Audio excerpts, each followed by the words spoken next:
"Say it again," said Crispin, Duke of Rutherglen, with a smile that did not reach his eyes. "The word you used just now, say it again. I confess I could not tell whether you were speaking the king's English or calling hogs." The young woman before him did not flush, though every other face within hearing did. The music had paused between sets, the great ballroom of Alderley House glittered under 1,000 candles, and into the little pool of silence the Duke's words fell like stones into a still pond, and rippled outward, and one by one the fine heads turned to see who had been made the sport of the Duke of Rutherglen tonight.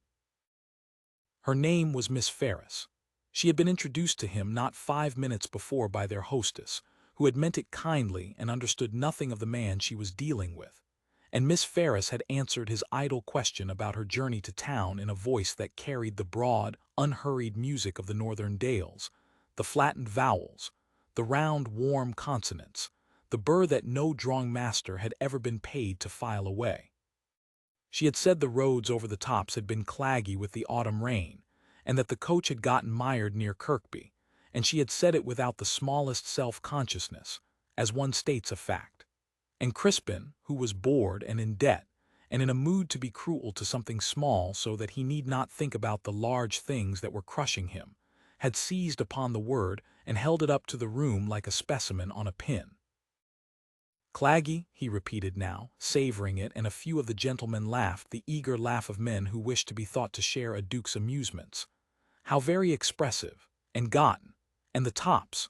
Madam, you are a whole grammar of the wilderness. Tell me, do they teach you to speak so on purpose in the north as a kind of local color, or does it come upon you naturally like the weather?" Miss Ferris looked at him. She was not a beauty, or not the sort the ballroom was built to display.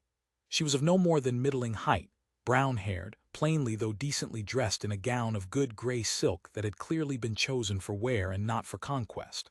Her face was broad and open and sun-touched in a way that London faces never were, and her hands, Crispin noted, were not the soft, idle hands of the young ladies about her, but hands that had done work in their time. She should, by every rule of the world he moved in, have been withering under his tongue.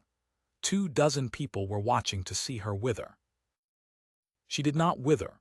She waited until his amusement had run its course, and the last of the sycophantic laughter had died into an uneasy quiet, and then she said, in that same broad, unhurried, entirely composed voice, "It comes upon me naturally, your grace, like the weather, as you say, and like the weather it does no harm to them as have the sense to come in out of it." She inclined her head, perfectly civil. It was a word my grandmother used, and her mother before her, for ground that will not let go of your boot. I did not know it was a crime to carry the speech of the folk who raised me into a room full of folk who did not. I will try to give less offense. Though I would gently say, sir, that of the two of us, only one has so far said anything unkind, and it was not the one from the north. And she curtsied, correctly, gracefully, without haste, and turned, and walked away from the Duke of Rutherglen across the whole length of the watching ballroom, with her plain gray back very straight and her head very level, and left him standing in the middle of the floor with his cruelty hanging in the air about him like a bad smell that everyone could detect and no one would name. It was a small thing. Crispin told himself so several times over the following hour. It was nothing, a provincial nobody had been put in her place, had answered back with more spirit than such creatures usually possessed, and the incident was closed.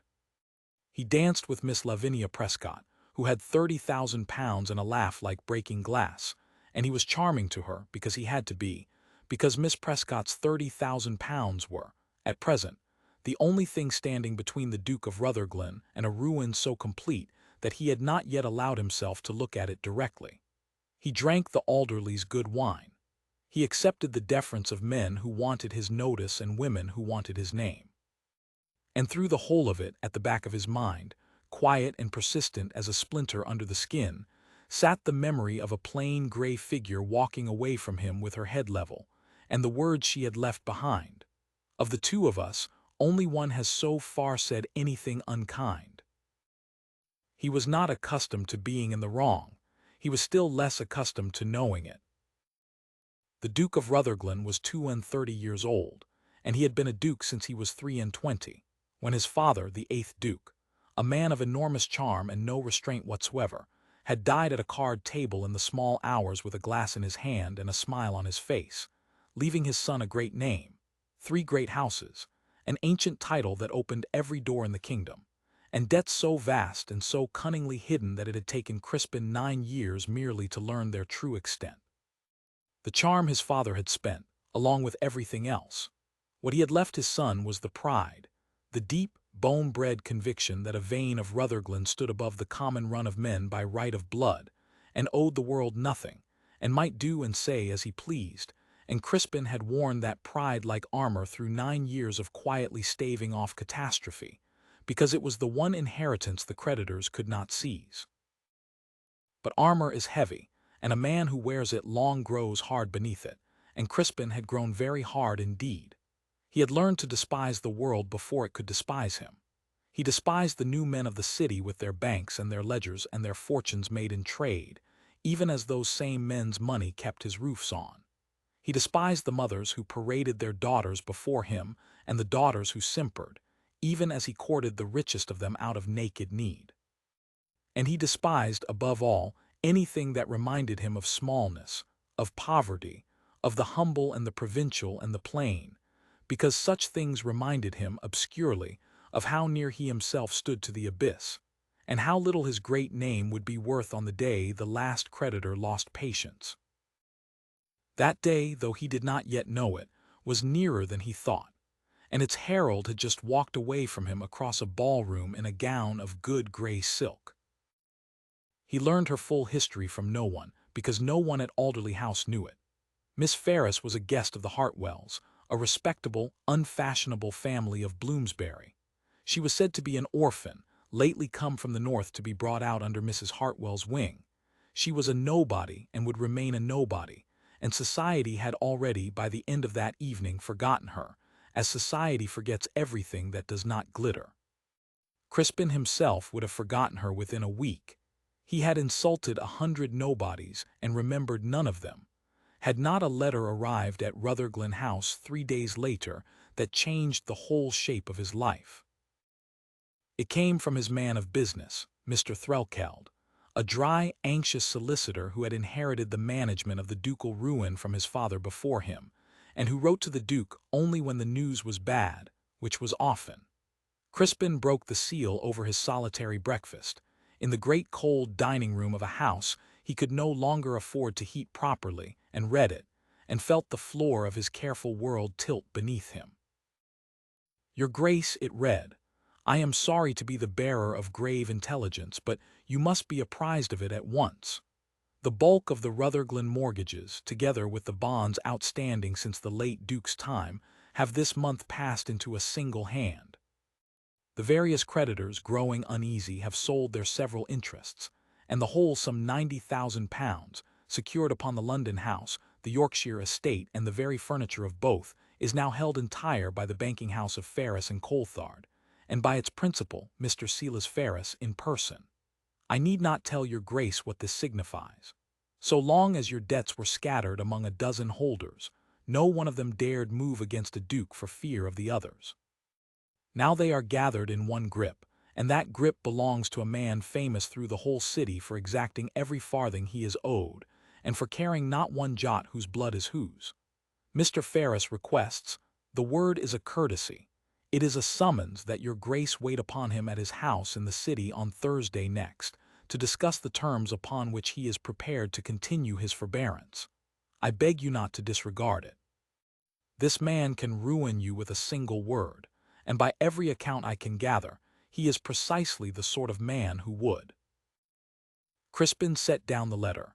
The name meant nothing to him. He had spent his life not troubling to learn the names of the men who lent money, because to learn them would have been to acknowledge that he depended on them. Ferris. He turned it over. It was, he thought idly, staring at the cold hearth, a common enough name, the sort of name 100 nobodies bore. The sort of name, in fact, that had been introduced to him 3 nights before across a ballroom floor, in a broad northern voice, over a word that meant ground that will not let go of your boot. He dismissed the thought as absurd, and finished his cold breakfast, and did not think of it again until Thursday. The days between the ball and the Thursday of his summons were, on their surface, no different from any others in the long gray monotony of Crispin's life, and beneath the surface they were poisoned, slowly and steadily, by a splinter he could not work out. He kept the state a duke was expected to keep, which was to say that he kept the appearance of it, at a cost he could no longer meet. Rutherglen House in town was a great pile of a place off Grosvenor Square, 40 rooms of it, and Crispin lived in 4. The rest stood shuttered and cold, the furniture under Holland covers, the chimneys unlit to save the coal, a skeleton staff moving through the shrouded splendor like caretakers in a mausoleum. He dined alone, most nights, at the end of a table that had seated 30 in his grandfather's day, served by a butler who had not been paid his full wage in a 12-month, and stayed on out of a loyalty Crispin found he could hardly bear to accept. He drank a little too much of the good wine that was the last of a cellar he could not replace. And he brooded in the cold over the ledgers that told him, in Threlkeld's neat damning hand, exactly how near the edge he stood, and had stood, in truth, every day for 9 years, so that the nearness had become a kind of weather he no longer noticed, until some fresh gust reminded him that the whole edifice of his consequence was built over a pit, and had been since the night his father died smiling at a card table. It was that father who had made him what he was, and Crispin knew it and could not forgive it, and could not stop honoring the pride the man had left him, which was the only thing of value in the whole ruinous inheritance. The 8th Duke had been magnificent, charming, generous, adored, and utterly without a conscience about money, which he regarded as a vulgar thing that existed to be spent, and that somehow always reappeared, until the day it did not. He had gamed away farms he had never visited and mortgaged houses he slept in and borrowed against the very entail, cheerfully, all his life, on the strength of a name he believed too great to fail. And he had died leaving his 23-year-old son a title that opened every door and a fortune that would not have covered the debts of a prosperous grocer. And the boy had spent 9 years since then learning, in secret and in shame, exactly how completely he had been beggared, and hiding it behind the one wall the creditors could not climb, which was the family arrogance. It had hardened him, he knew that too. A man cannot spend 9 years smiling at the world, while the ground crumbles under him without growing something cold and defended in his chest. And Crispin had grown it, and had come, by degrees, to despise the whole gilded show he was obliged to keep up. The mothers who paraded their daughters, the toadies who laughed at his jokes, the tradesmen who bowed and dunned him in the same breath, the whole vast machinery of a society that valued him for a rank that was hollow, and would drop him without a backward glance the day the hollowness showed. He despised them, and he despised himself for needing them, and out of that double contempt he had made himself the man who could stand in a ballroom and hold a plain girl's voice up to ridicule for sport, because cruelty, he had found, was the one pleasure that never sent a bill, and because it was easier to make something small than to feel small oneself. And that was the splinter. That was what would not work out in the cold days between the ball and the Thursday. He had been cruel 1,000 times and forgotten it 1,000 times. The trick of cruelty is that it slides off the cruel man and sticks only to the one he wounds. But this once, it had not slid off. He kept returning at odd hours over his solitary wine, to the memory of a plain gray figure walking away from him across a ballroom floor with her head level of the words she had left behind, so quiet and so exact of the two of us. Only one has so far said anything unkind, and it was not the one from the north. She had not withered. That was what he could not get past. He had thrown the whole weight of his rank and his tongue at her before a watching room, and she had simply declined to be diminished by it, had answered him with a dignity so plain and so complete that it had made his cruelty, and not her plainness, the thing the room remembered. She had beaten him. A nobody in a good gray gown had stood in the center of his own world and beaten him with nothing but her composure, and he had never in his life been beaten, and he could not forgive it, and he could not forget it, and he did not understand, turning it over and over. Why, the memory of her carried, beneath the sting of it, a strange reluctant something that was almost, though he would not have named it so, respect. He told himself he would forget her within the week. He very nearly believed it. And then Thursday came, and Threlkeld's letter had told him where to go, and he went down into the city in a mood of cold irritation to be spoken to about his debts by some grasping old man of business, and walked, with his eyes shut and his armor on, straight into the one trap in the whole of England that had been laid, all unknowing, by the very woman he could not forget.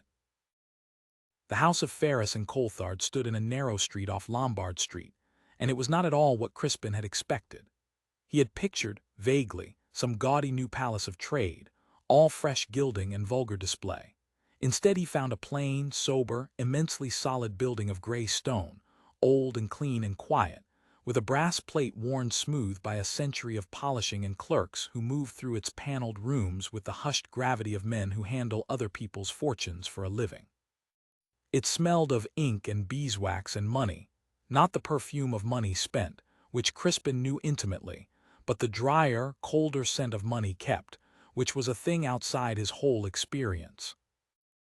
He was shown up a broad, shallow staircase to a room at the top of the house, and there, behind a great plain desk of dark wood, sat the man who held the Duke of Rutherglen's entire existence in the palm of his hand.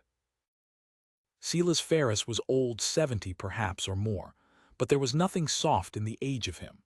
He was spare and upright, dressed in plain good black without an ounce of ornament, and his face was the face of a man carved out of the northern fells he had come from, long, weathered, deeply lined, with a jaw like a stone and a pair of pale gray eyes that fixed upon Crispin the moment he entered and did not waver. He did not rise. That was the first thing Crispin noticed, with a flare of the old pride. The man did not rise for a duke. He merely looked at him, a long, level, measuring look, the look of a man appraising a horse he has been offered and is not at all sure he wants to buy. "Your Grace," said Silas Ferris. His voice was low and dry and carried, faint but unmistakable, the same broad music of the north that Crispin had mocked across a ballroom 3 nights before. "Sit down. We have a deal to talk of, and I'll not waste your time nor mine on bowing and scraping, for I've never had the trick of it and I'm o'er old to learn." Crispin sat. He was not used to being told to sit down. He was used to keeping other men standing. But there was in the old man's plain authority something that did not admit of argument, a completeness, a self-possession that Crispin recognized with a start as the very thing he himself only pretended to, behind his armor of blood and name. Silas Ferris did not need to pretend. He held £90,000 of a duke's debt, and he had made it himself, every farthing out of nothing, over 60 years. And he sat behind his plain desk in his plain black coat with the absolute unhurried confidence of a man who owes his consequence to no one but himself, and can therefore never be stripped of it. They talked of the debt. Or rather, Silas Ferris talked, and Crispin listened and understood with a mounting cold horror that he was at great pains to hide exactly how completely he was in this man's power. Ferris knew everything. He knew the mortgages to the shilling. He knew the entail. He knew which of the ducal estates could be sold and which were tied up. He knew the rents, the arrears, the state of the timber, the number of the servants, and the precise degree to which the late duke had beggared his son before dying at his card table. He laid it all out in his dry, flat voice without malice and without mercy, the way a surgeon lays out the extent of a disease, and when he had finished, he folded his weathered hands upon the desk and said, "So, that is where you stand, your Grace, and I'll not pretend it's a comfortable place, for it is not. I could call the whole in tomorrow. I'd be within my rights and I'd lose nothing, for the securities cover me twice over. You'd be sold up by Christmas, the London house, the Yorkshire house, the very beds you sleep in, and there's not a soul in the city would think the worse of me for it, nor a soul in your world would lift a finger to stop it, for your world has no money and mine has no mercy, or so they say." He paused. Those pale gray eyes held Crispin's without a flicker. "The question before us is whether I do it or whether I don't, and I'll tell you plain I've not yet made up my mind. So talk to me, Duke. Give me a reason to be patient with you. I'm listening." It was, Crispin understood, a test, though he did not yet understand its terms. And he was framing his answer some cold, proud, careful speech about the security of land and the folly of forcing a sale in a poor market, when a door opened at the side of the room, and a voice said, "Grandfather, I've brought you," and stopped. Crispin turned. In the doorway, with a tray of tea in her hands and an expression of frozen astonishment on her broad open face, stood Miss Ferris of the Northern Dales, the plain gray nobody he had held up to the ridicule of a ballroom, and she was looking from him to the old man behind the desk and back again with a dawning comprehension that exactly mirrored his own. And Silas Ferris, watching the two of them across his plain desk with those pale, unwavering eyes, said very quietly into the ringing silence, I thought as much. You've met then, the pair of you." He leaned back in his chair. "My granddaughter, your grace, Miss Susanna Ferris, my son's girl and all the family I have left in this world, and dearer to me than every pound in this building, which is saying a very great deal, for I am a man who loves his pounds." His voice did not rise, but something in it had gone hard as the fells. "She came home 3 nights ago from a grand ball, given by grand folk, that I sent her to because I've a foolish old man's wish to see her among her betters before I die, and she came home quiet, and would not tell me what ailed her, and it was her Aunt Hartwell who told me at last, that a great duke had made a mock of her before a whole room, of her voice, of the way her mother's people talk, that raised her when her own father, my son, was too poor and too proud and too dead to do it himself.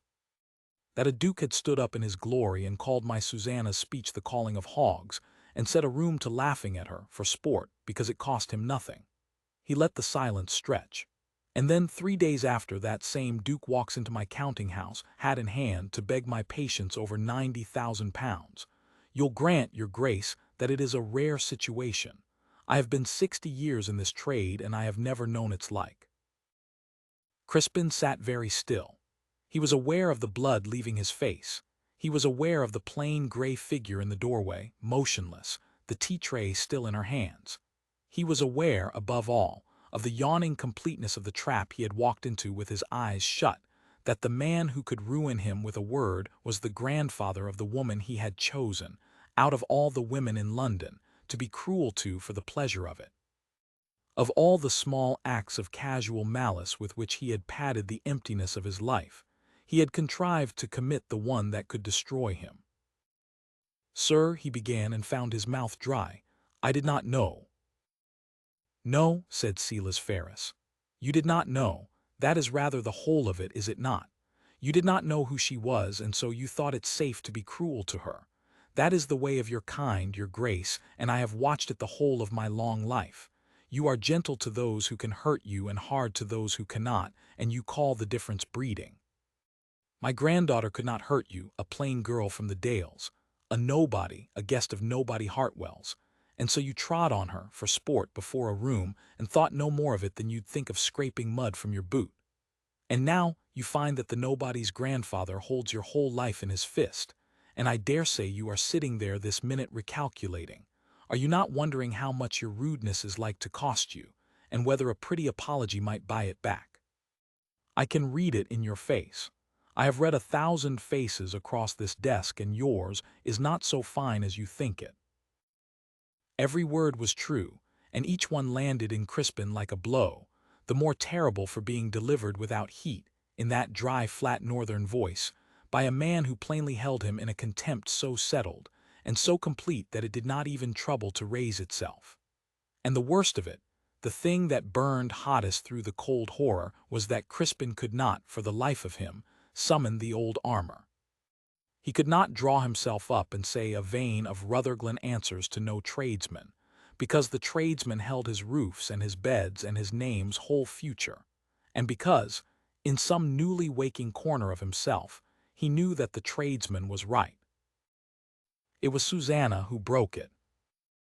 She set down the tea-tray quietly on a side table, and she came a few steps into the room, and she said, in that broad, unhurried voice that he had mocked and that now, for reasons he could not have named, made him ashamed to the marrow, "Grandfather, that's enough." Silas turned his head. "Susanna." "That's enough," I said. She was not loud. She was, Crispin saw, exactly as composed as she had been in the ballroom, with the same level dignity, only there was something in her face now that had not been there then, a kind of weariness or sorrow that was somehow worse than anger. "You'll not use me for this. Do you hear me? You'll not. I've held my tongue about that night because I did not want it to become a weapon, and here you are making it one before my very eyes, and I'll not have it. If you call in this man's debts, you'll do it because it is good business, or you'll not do it at all, but you'll not do it for me, and you'll not do it in my name, and you'll not sit there and make my hurt the lever that breaks a man, however little he deserves to be spared. That's not who we are. My mother's folk had nothing in this world but their good name and their fair dealing, and they'd sooner have starved than bought their revenge with another soul's ruin, and I was raised by them, and I'll not shame them now, not even for the pleasure of watching a proud man brought low." She looked, for the first time, directly at Crispin, and her gray eyes, she had her grandfather's eyes, he saw, the same pale northern gray, held his without triumph and without appeal. "He knows what he did. I saw his face when I came in. Let that be enough. A man who is ashamed is punished already, and a man who is not cannot be punished at all by any debt in the world. Leave it, grandfather. For my sake, if you love me, leave it." There was a long silence in the counting-house after she had spoken. Silas Ferris looked at his granddaughter for a while, and something moved behind his weathered face, pride and grief and a kind of surrender, and then he looked back at Crispin, and his pale eyes had changed, though not softened. "You hear her," he said. "You hear the girl you called a caller of hogs. She has just talked me out of ruining you, and she has done it not for love of you. She has no more love for you than I have, and rightly, but because she will not stain her mother's memory with an act of spite. That is who she is, your grace. That is the nobody you trod on. I have known king's ministers and merchant princes, and I have not known a finer soul, and you had her whole worth set before you across a ballroom, and you saw a plain gown and a broad voice and nothing else at all, because you have been taught your whole life to see nothing else. I pity you for it. I did not think I could pity a duke, but there it is. I have lived long enough to be surprised even now." He rose at last, and Crispin rose with him, and the old banker came round the desk and stood close, and looked up into the taller man's face and said, "Here are my terms, and they are not for her sake but for mine, for I am too old and too rich to waste £90,000 proving a point. I will not call in your debts.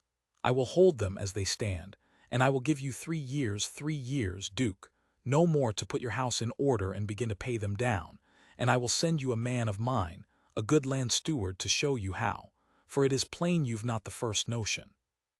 And in return I ask one thing only, which is this: you will let my granddaughter be. You will not court her, you will not flatter her, you will not come sniffing round the Ferris fortune with your fine title held out like a beggar's cap, thinking to marry your way clear of me. I have seen the thought arrive in your face already this half-hour, and I am telling you to strangle it in its cradle. She is not for sale, and neither is my patience, and if I learn that you have gone near her with a mercenary purpose, I will call in every farthing that same day and sell the shirt off your back, and I will enjoy it. Do we understand one another?" "We do," said Crispin. His voice was not quite his own.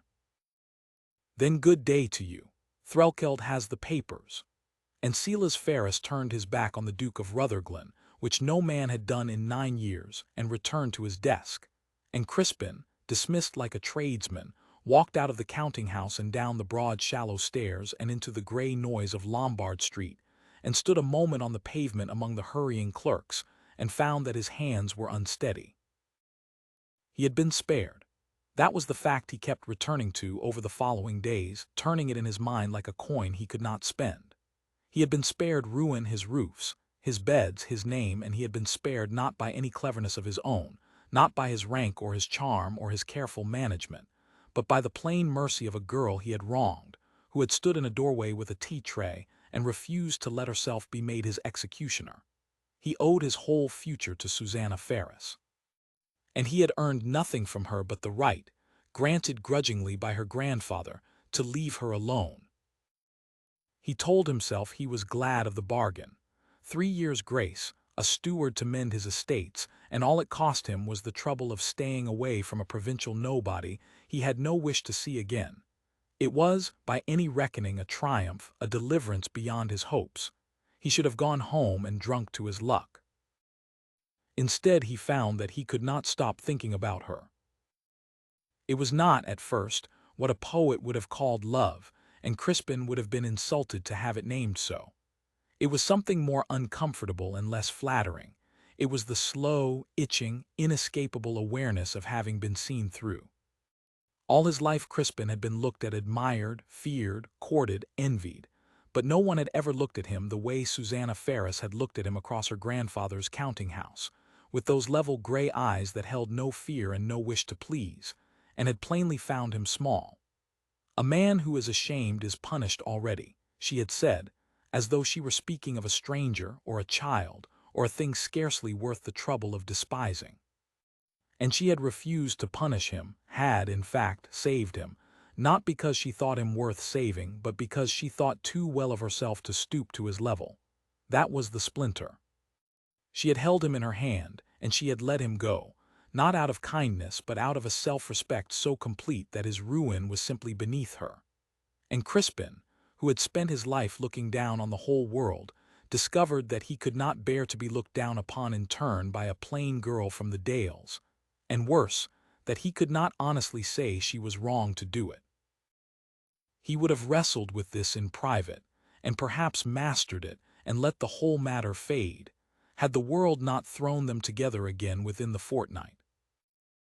It happened at Rutherglen's own bidding, in a manner of speaking, for the steward Silas Ferris had promised proved to be a young man named Colthard, the son of the bank's other principal, who arrived at the Yorkshire estate with letters of introduction and a head full of the new scientific farming, and who set about the business of hauling the Rutherglen lands out of a century of neglect with an energy that both alarmed and impressed the Duke. And where young Colthard went, it transpired, the Ferris family were not far behind, for Silas, it seemed, meant to spend a part of the autumn in the north himself, at a small property he owned in the very dales where Susanna had been raised, and Susanna was to go with him, and the Hartwells too, and the small property, by an irony that Crispin could only regard as the deliberate cruelty of Providence, lay not 8 miles from the gates of Rutherglen Abbey. So that when the Duke went north for the shooting, in the low golden light of a Yorkshire October, he found that his nearest neighbors, the only society of any interest within a day's ride of his crumbling great house, were the family he had been forbidden, on pain of ruin, to go near. He kept the bargain at first with a scrupulousness that surprised him. He did not call at the Ferris house. He did not seek Susanna out. But the dales are wide and empty and their paths are few, and a man cannot ride his own land for a month without crossing the paths of those who ride near it. And so they met by accident, again and again, on the moor road, at the little grey church at Kirkby where the Dale folk worshipped, and where Crispin, who had not troubled with church in years, found himself going, at first out of a duke's duty to be seen, and then increasingly for reasons he did not examine. At the mill, where Susanna went among the workers' families with baskets and remedies as naturally as she breathed. At the bedside of a shepherd's wife brought to bed of a difficult child, where Crispin, riding by, was pressed into service to fetch the doctor over the tops through a downpour, and arrived back mud to the ears to find Susanna calmly and competently doing what the doctor, when he came, could only praise. And in these meetings, none of them sought, all of them accidental, the Duke of Rutherglen began, slowly and against his whole will, to know the woman he had mocked. The first of these meetings that mattered, the first that lodged in him and would not be dislodged, came on a wild, wet evening in the second week of his stay, when he was riding home late from the far edge of his own land, and was overtaken on the moor road by a boy on a pony, bareheaded in the rain, flogging the poor beast toward Kirkby for the doctor. Crispin knew the look of an errand of life and death. He had seen it once or twice, even in his idle life. He turned his horse and rode alongside and got the story out of the boy in shouts against the wind, that it was the shepherd Aldous' wife, up at the high fold under Whernside, brought to bed a month too soon and going badly, and the doctor 8 miles off at Kirkby and the road between a torrent, and the boy near foundered already. And Crispin, who had a fresh horse and knew the tops, did a thing he would not have troubled to do a year before, a thing that would have seemed to him beneath a duke and beside the point. He sent the exhausted boy home on the spent pony, and took the errand himself, and rode for Kirkby through the black and the wet with the rain driving level into his face, and roused the doctor, and rode back before him to show the way, and came at last, mud to the ears and soaked to the bone, up the streaming track to the lonely shepherd's cottage under the fell. And there, when he ducked through the low door into the smoke and firelight, he found Susanna Ferris with her sleeves rolled to the elbow and her hair coming down, and her arms red to the shoulder, kneeling by the box bed doing calmly and competently the very thing the doctor had been sent for 8 miles to do. She had been there an hour already, it transpired.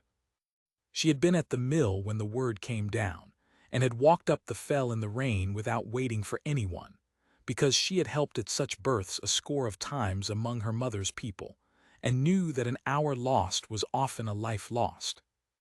And she had found the shepherd's wife in a bad way and the shepherd himself worse than useless with terror, and she had taken the whole thing in hand, the fire built up, the water hot, the frightened man set to some harmless useful task to keep him out from underfoot, the laboring woman soothed and coaxed and helped, and by the time the doctor arrived, streaming and out of breath, the worst of the danger was past. The small, early child was born and breathing, thin and blue and furious with life. And the mother, though spent, was out of the shadow. The doctor examined them both, and did what little remained, and said afterward plainly in Crispin's hearing that he had come for nothing, that Miss Ferris had done everything that signified and done it better than he could have himself, and that the pair of them owed their lives to her and not to any physician. Crispin stood in the corner of that mean smoky cottage, dripping on the flags, forgotten by everyone, and watched her. He watched her wash the small new creature, and wrap it warm and lay it against its mother's breast. He watched her draw the shepherd, a great weeping helpless bear of a man, down onto the settle, and put his own child into his arms, and steady him with a few low words until his shaking stopped. He watched her set the cottage to rights, bank the fire for the night, leave word what was to be done and when, and take not one particle of credit for any of it, deflecting the shepherd's stammered blessings as briskly as she deflected the doctor's praise. And he thought, standing there wet and cold and wholly disregarded, a duke of ancient blood in the corner of a hovel, of less use to the hour than the kettle, he thought of himself as he had been on a summer night in a ballroom, holding this woman's speech up to a laughing room like a specimen on a pin, and the shame of it went through him so hot and so complete that he had to look away into the fire. He rode down the fell with her afterward, for the rain had eased and she would not hear of the doctor's gig taking her the long way round when the direct track went past her grandfather's very gate. And they went slowly, side by side, the horses picking their way in the wet dark, and for a while neither spoke. "That was well done," he said at last, because he could not help it. "What you did up there. I have seen army surgeons who could not have done it, and I have certainly never in my life seen anything I could have done less. I was of no more use than the doorpost." "You rode to Kirkby and back over the tops in the black and fetched the doctor," she said. "That was some use. It might have been all the use in the world if it had gone the other way. You don't grudge a thing its worth because it turned out not to be needed. You were ready to be needed and rode hard to be, and that counts, whatever came of it." She was quiet a moment. "You surprise me, Your Grace, I'll own it. I did not think a man who could say what you said to me in London would turn his horse for a shepherd's wife on a night like this. It doesn't fit the tale I'd made of you." "Perhaps the tale was wrong. Perhaps it was. Or perhaps you're two men, as most folk are, the one that plays to the ballroom and the one that turns his horse in the rain when no one's watching to praise him for it. I've a notion the second's the truer in most people if you can only catch him out." She glanced at him sidelong in the dark. "The trouble is that the world only ever sees the first and judges by it, and so the first grows fat and the second starves. You fed the wrong one a long time, I think, Your Grace." It's not too late to feed the other. It's never too late for that, whatever the sermons say about old dogs. It was the longest and gentlest thing she had said to him, and it went into him and stayed. He rode the rest of the way in silence, turning it over the first man and the second man, the one that played to the ballroom and the one that turned his horse in the rain, and he understood that she had named in her plain Dale speech the thing he had spent 9 years refusing to look at. That the hard, proud, cruel Duke he showed the world was not, or need not be, the whole of him. That there had once been another man in him, before his father's ruin taught him to armor himself.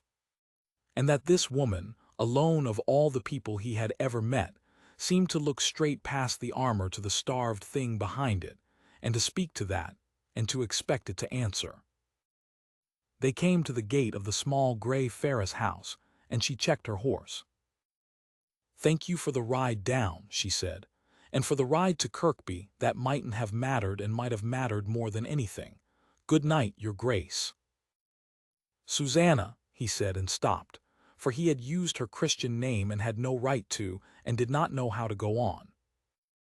She did not reprove him. She only looked at him a moment in the dark, and something passed over her broad, calm face that he could not read, and then she said quietly, "You'd best not, you know, whatever it is you're minded to say. My grandfather holds your whole life in his hand and has forbidden you the door, and I know it, and you know I know it, and there's nothing but grief down that road for either of us. Feed the second man, your grace. Turn your horse in the rain and mend your land and deal fair with your folk, and be the better creature I've caught a glimpse of tonight. But don't say soft things to the banker's granddaughter, for they can only mean one of two things, and both of them would break something. Good night." And she turned in at the gate and was gone up the dark path to the lighted door, and Crispin sat his horse in the road a long while before he rode on, and knew, though he would not yet say it even to himself, that the tale he had made of her had been wrong from the first word, and that the tale she was making of him was truer than he had any right to expect, and that he wanted, with an intensity that frightened him, to become the man she had glimpsed, not to win her, for that was forbidden, but simply because she had seen him, and no one had ever seen him before, and he could not bear now to disappoint the seeing. He had expected, if he had expected anything, to be bored by her. Provincial nobodies were, in his long experience, tedious, narrow, ignorant, anxious to please. Susanna Ferris was none of these things, and the discovery unsettled him more with each meeting. She was not ignorant. She had been raised, he learned, by her mother's people, small Dale's farmers of no fortune but great respectability, and educated at the village school and afterward by the Kirkby parson, who had marked her quickness and taught her his own Latin and lent her his own books. And she had read more, and thought more, and observed more of the actual working of the actual world than any young lady of Crispin's acquaintance, whose educations had fitted them chiefly to be ornamental.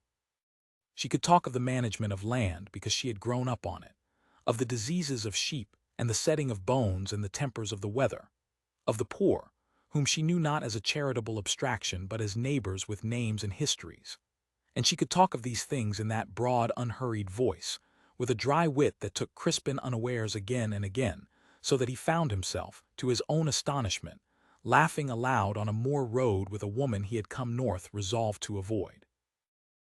She was not anxious to please him either. That was the thing he could least account for. Every other soul in his world arranged its face and trimmed its speech in his presence, because he was a duke and might be useful or dangerous. Susanna did neither. She spoke to him exactly as she spoke to the shepherd and the parson and her own grandfather, plainly, honestly, without deference and without insolence, as one human creature to another. When he said a foolish thing, she told him so.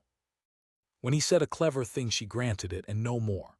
She did not flatter him, and she did not fear him, and she plainly wanted nothing whatever from him. And Crispin, who had never in his life met a person who wanted nothing from him, found the experience at once maddening, and, in a way he could not explain, restful, as though he could set down, in her company, some heavy thing he had carried so long he had forgotten it was a weight. He tried once early on to apologize properly. They had met at the churchyard gate, and he had turned back from the path to catch her, and had said stiffly, for he was out of practice, "Miss Ferris, I have wished for some time to tell you that I am ashamed of what I said to you in London. It was unpardonable. I had no excuse then, and I have none now, and I would be glad to think you might, in time, forgive it." She had looked at him with those level gray eyes for a moment, and then she had said, not unkindly but without the smallest softening, "You've said it then, and I've heard it, and I thank you for it cannot have come easy to a man like you. But I'll not pretend it's forgiven, your grace, for that would be a lie, and I don't tell them. It's not forgiven yet. It may be in time. I've nothing against forgiving in the general way, but forgiveness that comes the same week as the wound is only good manners wearing forgiveness's coat, and I'd not insult us both with it. Let it lie. Behave well for a 12-month, and we'll see how the account stands then." And she had gone through the gate and up the path to the church, leaving him standing there with his apology half spent, and a strange, rueful, unfamiliar respect stirring in him for a woman who would not even let him buy back his conscience cheap. Behave well for a 12-month. He found himself absurdly wanting to. It was in these weeks that the temptation came to him. The temptation Silas Ferris had read in his face across the counting-house and forbidden on pain of ruin, and Crispin discovered, wrestling with it in the long solitary evenings at Rutherglen Abbey, that it had two faces, and that only one of them was the low one. The low face was plain enough, and he was ashamed of it. Here was a woman unmarried, of an age to marry, the sole heir surely of one of the great fortunes of the city, and here was he, a duke drowning in debt to her own grandfather. The oldest arithmetic in the world lay open before him. If he could win Susanna Ferris, he would win at a stroke, deliverance, the debts forgiven or made a dowry, the roof secured, the whole grinding 9 years' anxiety lifted forever. It was exactly the calculation his father would have made without a qualm. It was exactly what half the impoverished nobility of England did every season coldly, and called it a good match. And there had been a moment, riding home in the dusk after one of their accidental meetings, when Crispin had let the calculation run its whole cold course in his mind, and had felt, at the end of it, not the old easy cynicism, but a wave of self-disgust so sharp that he had reined in his horse on the empty moor and sat still in the falling dark, sickened by himself. Because the other face of the temptation had grown up quietly alongside the first, and it was this, that he wanted her, not her fortune, or not only, or not chiefly. He wanted the woman herself. He wanted to be near the broad, unhurried voice and the level gray eyes and the dry wit and the deep, unhurried competence of her. He wanted to be, in her presence, the lighter and better man he became there. He wanted, with an ache that frightened him, to earn the forgiveness she had withheld, and beyond forgiveness, something he did not yet dare to name. And the two wants were so tangled together, the honest longing and the mercenary need, that he could not, however he tried, be certain which was the root and which the branch. And so long as he could not be certain, he understood, with a clarity that was itself a kind of growth, that he had no right to go to her at all. For how could he offer his hand to a woman when he could not swear, even to himself, that it was not her grandfather's gold he was reaching for? So he kept away as the bargain required, though it grew harder every week, and he behaved well as she had bid him, though she never seemed to notice, and he threw himself, for want of any other outlet, into the mending of his estates alongside young Coulthard, and discovered in the hard, honest work of it, the draining and the ditching, the new crops, the fair dealing with tenants his family had bled for generations, a satisfaction he had never known, and a slow, unlooked-for peace. But the world would not leave him to it, for the debts, though held in patience, were not paid, and 3 years, which had sounded like a reprieve in the counting-house, revealed themselves in the cold arithmetic of the estate books to be a very short time indeed to raise £90,000 from lands that had been starved for a century. And Crispin understood, as the autumn wore into winter, that honest management alone would not save him within the term Silas Ferris had set. He would clear the debt in 20 years at his present rate. He did not have 20 years. He had now a little under 3. And into this narrowing pass rode Miss Lavinia Prescott and her £30,000, and her mother, who had not given up on the Duke of Rutherglen and did not mean to. After the night at the high fold he did not seek her out. He could not, in honor, and would not, but the dale was small, and the work that had begun to consume him kept throwing her across his path, and he stopped, after a while, pretending to himself that he was sorry for it. The work was the mending of Rutherglen, and it had taken hold of him in a way that astonished everyone, himself first of all. Young Colthard, Silas Ferris's steward, had come north expecting to manage a proud, idle duke who would sign what was put before him and ride to hounds. He found instead a man who rose at dawn and rode the whole estate in all weathers and asked 10 questions where another master would have asked none, and who wanted, with a hunger that was almost fierce, to understand the thing he had inherited and neglected. They drained the sour low meadows that had grown nothing but rushes for a century. They limed the starved uplands. They pulled down the worst of the rotten cottages, where Crispin's tenants had lived in a squalor he had never once ridden close enough to see, and began to build sound ones. And Crispin, who had never in his life done a useful thing with his hands, learned to read a drainage plan and judge a beast and reckon a rent that a man could pay and still eat, and found in the hard, clean labor of it a satisfaction that all his years of pleasure had never once given him. It was this work that brought him to the mill, where the Ferris family had an interest, and where Susanna went 2 mornings in the week among the workers' households, for the mill wives were her people, or near enough, and she carried to them the same practical mercy she carried everywhere, a basket and a remedy and a plain word, and was loved for it the length of the dale. He came upon her there on a raw November morning in the mill yard, kneeling in the cold to bind up the hand of a small mill child who had gashed it on a broken crock, and he stopped, and waited and watched her do it, the same sure unhurried competence, the same low steady talk that kept the frightened small face turned up to hers and away from the blood, and when she had finished and sent the child off comforted, she rose and saw him and did not look away. "You've a talent for coming upon me at my grubbiest, your grace," she said, wiping her hands on her apron. "First a birth, now a bound hand. You'll begin to think I do nothing but bleed and bandage." "I begin to think," he said, "that you do more real good in this dale in a week than my family has done in 300 years. And I do not say it to flatter you. You have told me you do not care for flattery, and I have taken the lesson. I say it because it is simply true, and because it shames me, and I find lately that I would rather be shamed by the truth than comforted by anything else."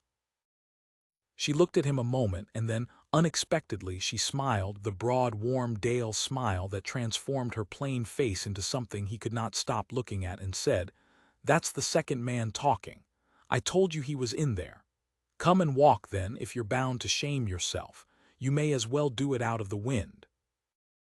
They walked, and they fell to talking, as they always did, and Crispin discovered again the thing that undid him a little more each time, that she was the best company he had ever known. She spoke of the mill and its people, of the new machines and the old fears, of what wages a family needed and what the masters paid and the hard gap between.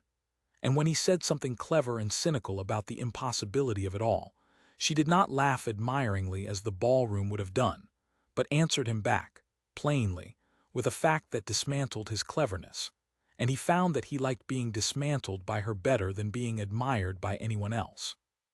He spoke, haltingly at first and then with a freedom that surprised him, of his own labors on the estate, half expecting her to mock the novice. Instead she questioned him closely, and understood at once, and told him where he was likely wrong and why, out of a practical knowledge of land that no drawing-room miss and few gentlemen possessed, and he came away from the conversation with 3 good ideas he had noted going in, and a warmth in his chest that had nothing to do with the ideas. They spoke of books once, sheltering under the lee of a barn from a squall, and he learned that she had read more, and thought harder about what she read, than most of the men he had been at Oxford with. The Kirkby parson had lent her his whole library over the years, she said, and she had gone through it twice, and she quoted him a line of Latin dryly to make a point in her broad northern voice, and the sheer unexpected collision of the two, the Dale Burr and the Roman poet, struck him with such force that he stood staring at her until she asked him tartly whether she had grown a second head. "No," he said, I was only thinking of a man I know who once mocked a woman's voice across a ballroom and called it the calling of hogs and thought himself very fine. I was thinking what a fool he was. I was thinking that he heard the broadest vowels in England and never once stopped to wonder what they might be saying, that they might be saying a thing worth 10 of anything the smooth voices round him could manage. He deserved everything that has come to him since, that man, and more. She was quiet for a moment. The rain drummed on the barn roof above them. "He's paid for it, I think," she said at last, not looking at him. "And he's mending.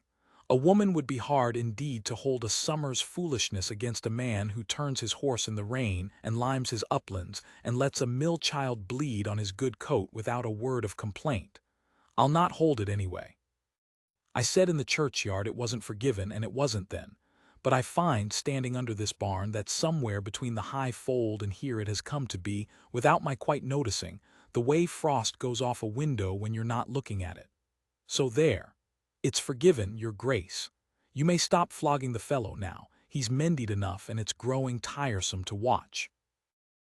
And she gave him the Dale smile again, sidelong, and Crispin felt the last of the summer's guilt lift off him like a weight taken from his shoulders, and felt, in the same instant, something far heavier and far sweeter settle in its place, something he now had no name safe enough to give it, and knew he must not name, and could no more help than he could help breathing.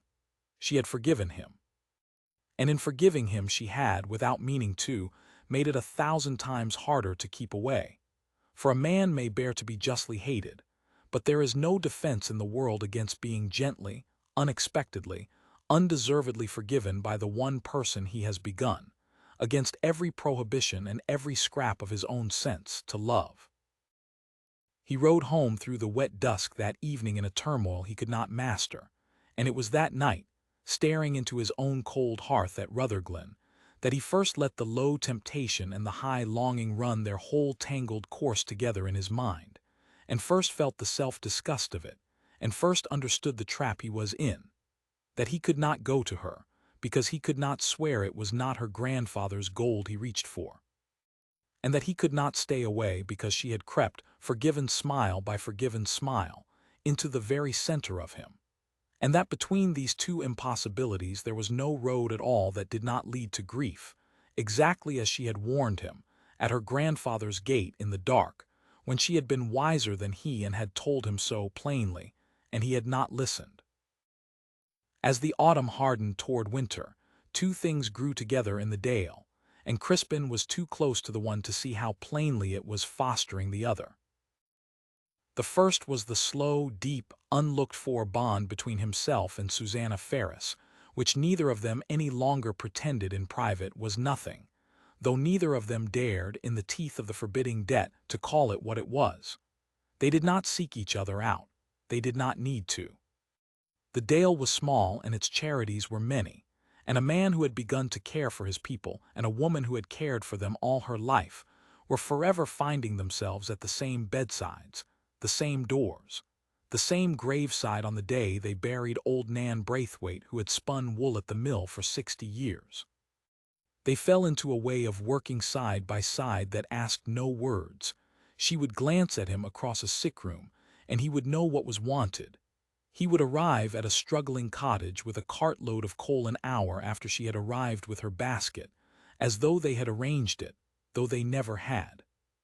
It was a partnership, though they did not name it so, and it was the truest and easiest thing in either of their lives, and Crispin came to depend on it the way a man comes to depend on the light without noticing that the days are drawing him toward it. And the second thing that grew, fed quietly by the first, was the talk.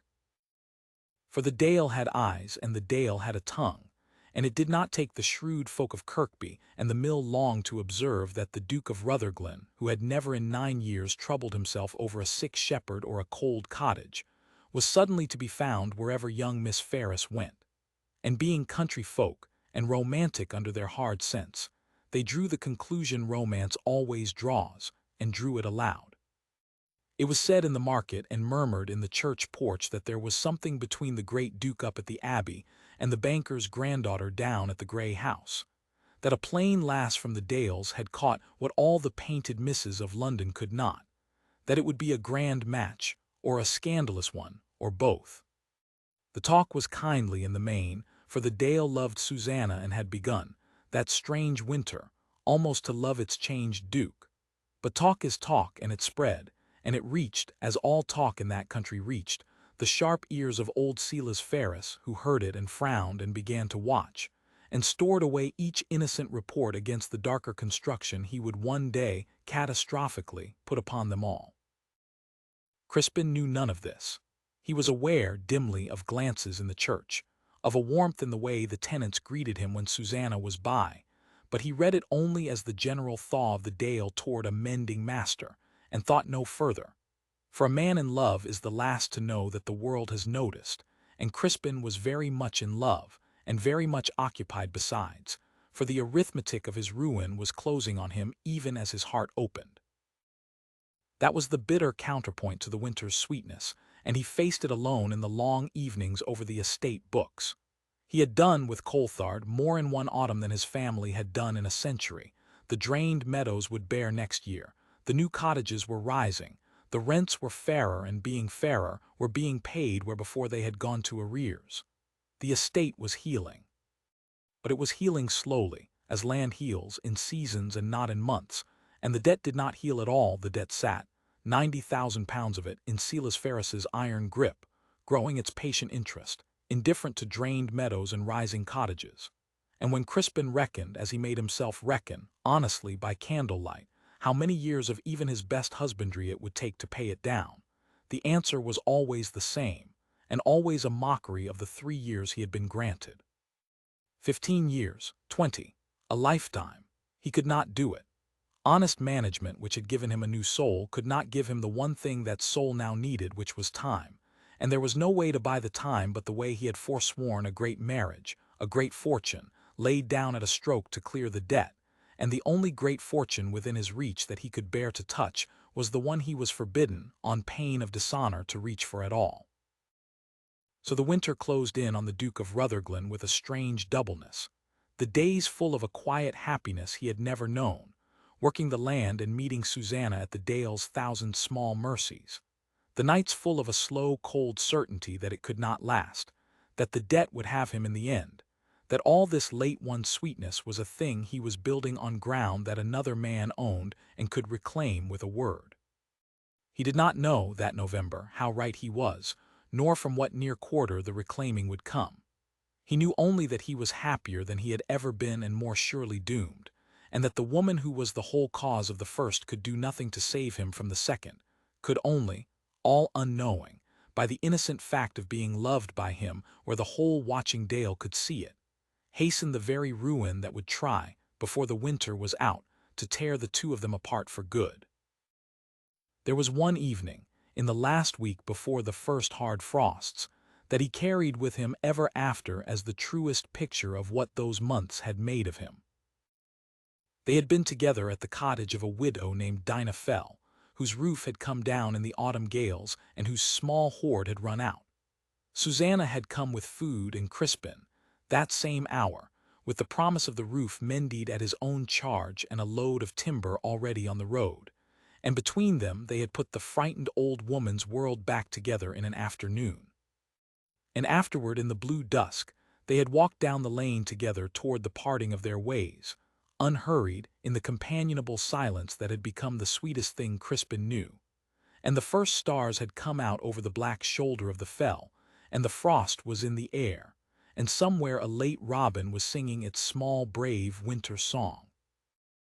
"You'll spoil them all," Susanna said, but she was smiling as she said it. "New roofs and loads of timber, they'll come to expect it. My grandfather would tell you that a man who gives too easy teaches folk to lean, and there's truth in it, hard as it sounds." "Your grandfather," said Crispin, "gives £90,000 3 years to a fool who has never earned a shilling, and calls it business. I think he is a softer man than he lets the city believe." She laughed the low, warm laugh he would have walked a mile in the cold to hear. "Aye, he is that, though he'd sooner die than have you say so to his face. It's where I get it, I suppose. We're a soft-hearted, hard-headed folk, the Ferrises, and we've never yet worked out how to be the one without the other, and it's got us into trouble our whole lives, and I don't doubt it'll get me into more before I'm done."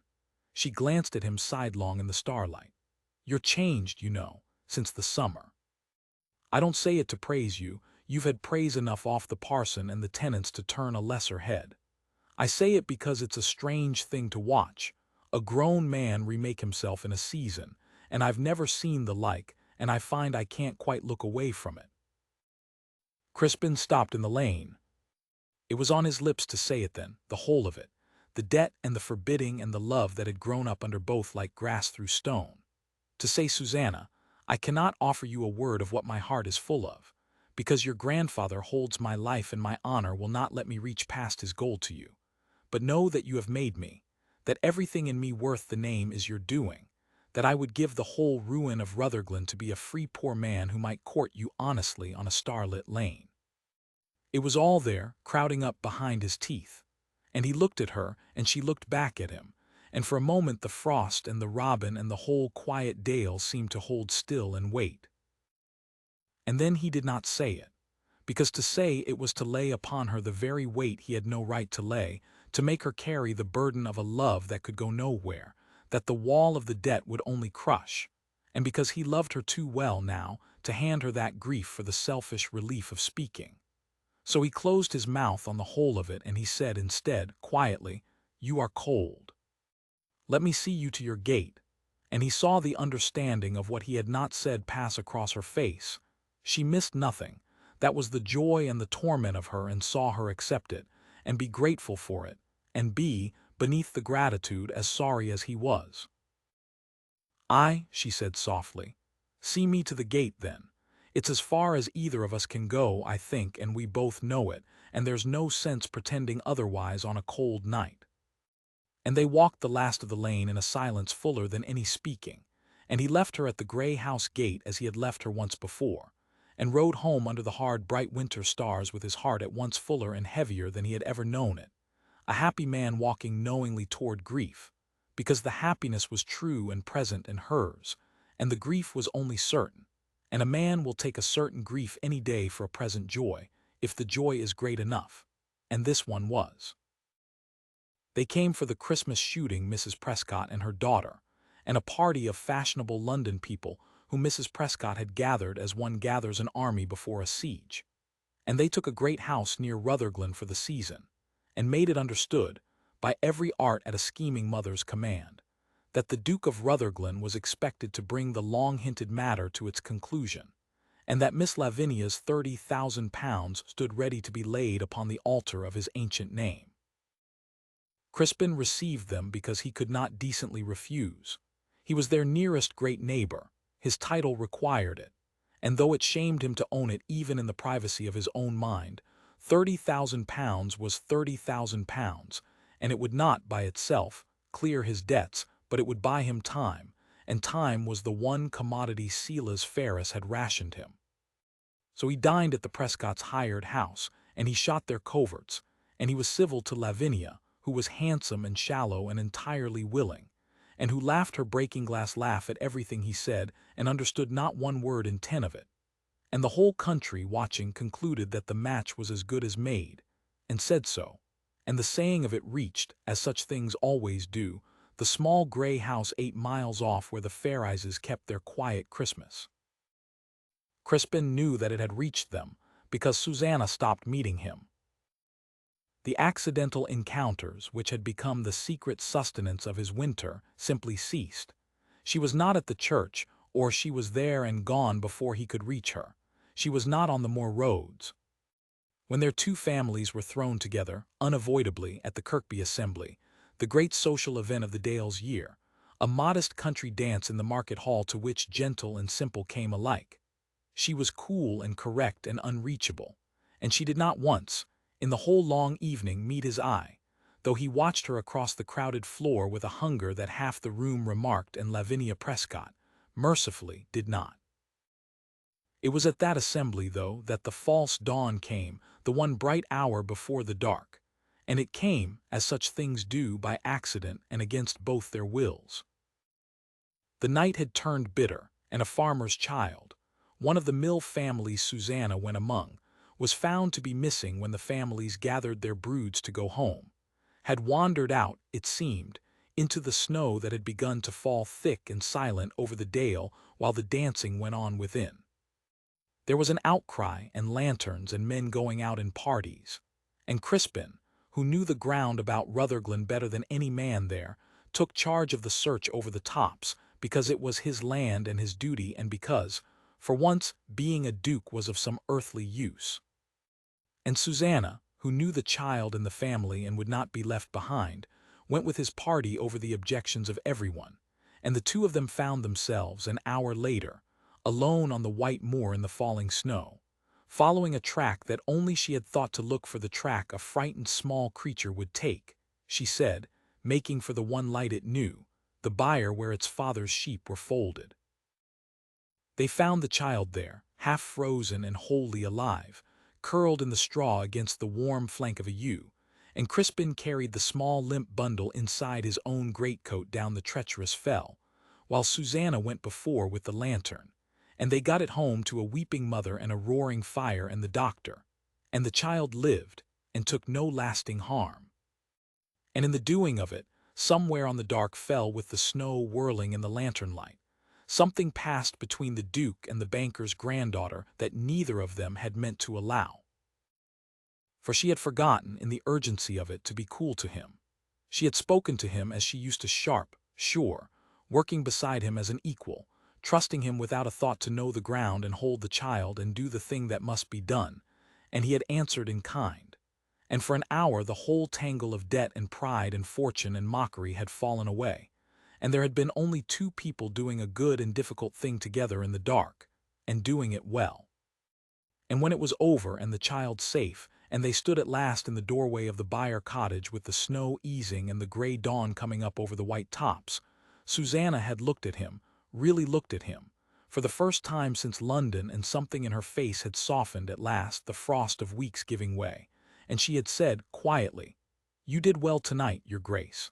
I'll not pretend you didn't.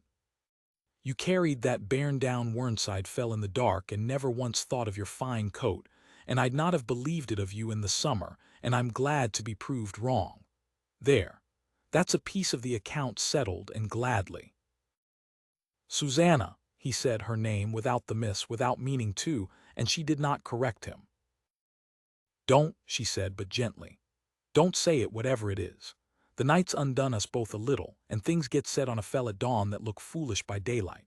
You're to marry Miss Prescott, so the whole dale tells me, and her £30,000, and I understand it, your grace. I do. A man must save his house, and I'll think none the worse of you for doing what your world does.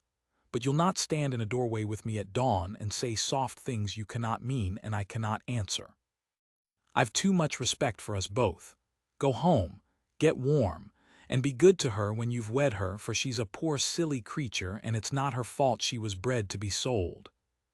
And she had gone in out of the cold and shut the byre door softly between them, and Crispin had walked home over the white fell in the rising light with his heart in a state he had no name for, understanding two things with equal and unbearable clearness: that he loved her wholly and hopelessly, and that she believed, and why should she not, that he was about to marry another woman for money.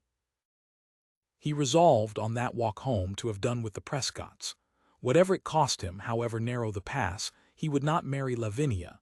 He could not now, having stood at dawn in a doorway with Susanna Ferris and known his own heart. He would tell Mrs. Prescott the truth, or a decent portion of it, and send the London party packing, and take his chance with the debt and the 3 years and his own 2 hands. But before he could do it, the dark hour came, and it came from the quarter he least expected, and it very nearly finished everything. For Silas Ferris, watching from his small grey house, Silas, who missed nothing, who had eyes and ears the length of the dale, who had seen his granddaughter come home from a snowbound assembly with her cool armor cracked, and her eyes too bright, Silas Ferris drew, from all that he observed, exactly the wrong conclusion. He concluded that the Duke of Rutherglen, forbidden to court the fortune openly, had set about winning it by stealth, that the accidental meetings had not been accidental, that the rescue on the fell, The soft words in the doorway, the whole slow siege of the winter, had been the cold, patient, cunning campaign of a beggared nobleman to marry his way out of debt through a girl too honest to suspect him. The very thing Silas had forbidden on pain of ruin, done under his own nose, upon the one creature in the world he loved. And Silas Ferris, who had built a fortune on being right about men, and who had never in 60 years been made a fool of, did what such a man does when he believes his trust betrayed and his darling endangered. He called in the debts. He came down off the fell that dawn a changed man, and the change would not let him rest. For days after the buyer and the doorway and the soft gray morning, Crispin went about the ordinary business of his life like a man walking in his sleep, hearing under everything the broad, unhurried voice saying you're to marry Miss Prescott, so the whole Dale tells me, and understanding with a clarity that grew sharper every hour that he could not do it. He had known it in the doorway, in the instant her frost had cracked and her true face had shone. He knew it more surely with every day that passed. Whatever came of it, ruin, or worse, he would not marry Lavinia Prescott. He had stood in the dark and known his own heart, and the knowing had ruined him for the cold arithmetic forever. A man who has once seen the sun cannot go back to praising the candle he used to read by. But the seeing his heart and the acting on it were two different matters, and the second was a thornier business than the first, tangled about as it was with debt and honor and the plain impossibility of his position. And Crispin spent the short, bright days after the assembly wrestling it and finding no clean hold. He could dismiss the Prescotts. That much was in his own hands, and he had all but resolved to do it. But to dismiss them was to throw away the one certain deliverance within his reach, and to throw it away for what? He could not go to Susanna in its place.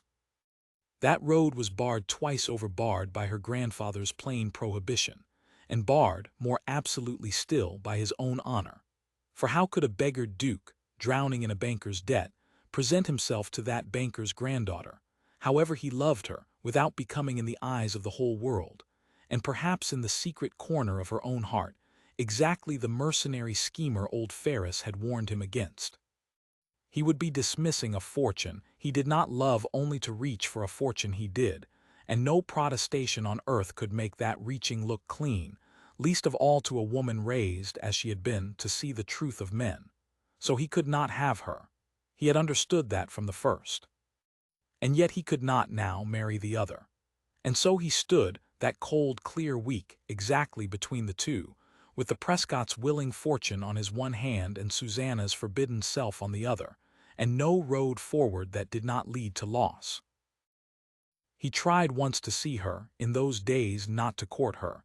He told himself only to speak plainly, to end the cool estrangement that had fallen between them, to be honest with her about the Prescotts at least, that she might not think him the thing the Dale said he was. He rode to the boundary of the Ferris land on a hard, bright afternoon, and he met her, by design half-owned, on the moor path above the little gray house. And she reined in her pony at the sight of him and grew still and wary. The frost of the assembly returned. The warmth of the byre doorway sealed away again as though it had never been. "Your Grace," she said, level and cool, "you are far from your own ground. Susanna, I wish to tell you I am not going to marry Miss Prescott, whatever the Dale says. I wished you to know it from me and not from the gossip, for the gossip has it wrong, and I find I cannot bear that you should believe it." She looked at him a long moment, and he saw the wariness in her waver, and something behind it leap, and then, deliberately, master itself. "And why," she said slowly, "would you tell me such a thing, your Grace? What is Miss Prescott's marriage, or the want of it, to a banker's granddaughter you are forbidden to court? You'll forgive me, I say it plainly, as I say most things, but a man does not ride to the edge of his land in the cold to tell a woman he means not to marry someone else, unless he is minded to say, in the next breath, whom he means to marry instead.